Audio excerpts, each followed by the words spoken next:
गरमीच्या सीझनमध्ये दहीवडे तर एकदा तरी बनलेच पाहिजे. चला तर बनवूया दहीवडे. त्यासाठी मी इथे पाव किलो उडीद डाळ घेतलेली आहे. 7 ते 8 तास मी ते पाण्यात भिजत ठेवलेली आहे. त्यानंतर ते आपल्याला चांगली स्वच्छ धुवून घ्यायची आहे 3 वेळा. स्वच्छ धुवून झाल्यावर आपल्याला ते मिक्सरमध्ये ग्राइंड करून घ्यायचे आहे आणि एक चांगलं बॅटर बनवून घ्यायचं आहे. बॅटर पातळ बनवायचं नाही आहे, त्यामुळे पाणी ॲड करायचं नाही आहे वाटताना. चवीनुसार इथे मीठ ॲड करायचं आहे. मी इथे 1 चमचा मीठ ॲड केलेलं आहे. आणि आता आपण मिक्सरला वाटून घेणार आहोत आणि चांगलं असं बॅटर बनवून घ्यायचं आहे आपल्याला. चला आता वाटून झालेलं आहे. बघू शकता तुम्ही कशाप्रकारे बॅटर आपण केलेलं आहे. अगदी पातळही नाही आहे. असंच बॅटर आपल्याला हवं आहे.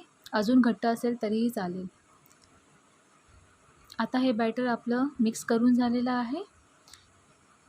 आता आपण हे थोड्या वेळासाठी रेस्ट करायला ठेवायचं आहे. 1-2 तास तरी रेस्ट करायला ठेवून द्या.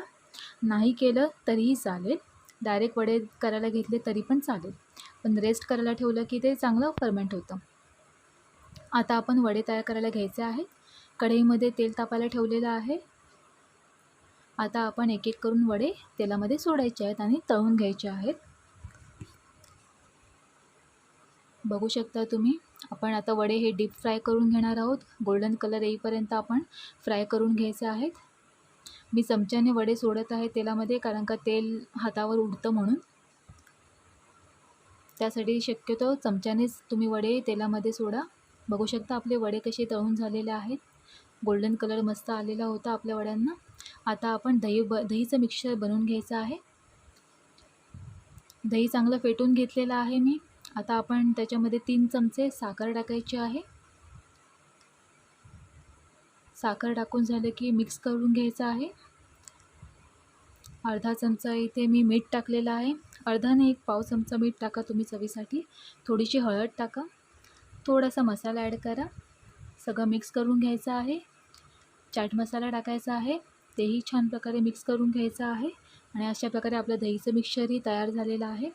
आता ॲक्च्युली ताकामध्ये आपल्याला वडे भिजत ठेवायचे आहेत, पण माझ्याकडे ताक नव्हतं म्हणून मी पाण्यामध्ये थोडंसं दही घातलं. त्यातच मी हे वडे भिजायला ठेवलेले आहेत.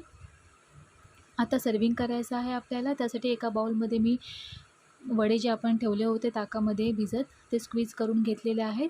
त्यात दहीचं मिक्सचर आपण टाकून घ्यायचं आहे. बघू शकता तुम्ही कशाप्रकारे सर्विंग करत आहे ते. आता दहीचं मिक्सचर टाकून झालेलं आहे.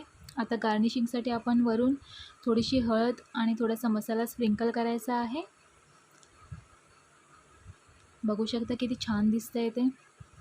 आता थोडासा चाट मसालाही स्प्रिंकल करून घ्यायचा आहे. त्यानंतर आपण इथे खजूरची गोड चटणी घेतलेली आहे, तीही आपण याच्यावर घालून घेणार आहोत गार्निशिंगसाठी. तिखट चटणी देखील कोणाला आवडत असेल तर त्यांनी हिरवी चटणी पण ह्याच्यामध्ये घालू शकता. अशा प्रकारे आपले दहीवडे मस्तपैकी तयार झालेले आहेत. व्हिडिओ आवडला असेल तर लाईक, शेअर, सबस्क्राईब करायला विसरू नका. Thanks for watching my videos.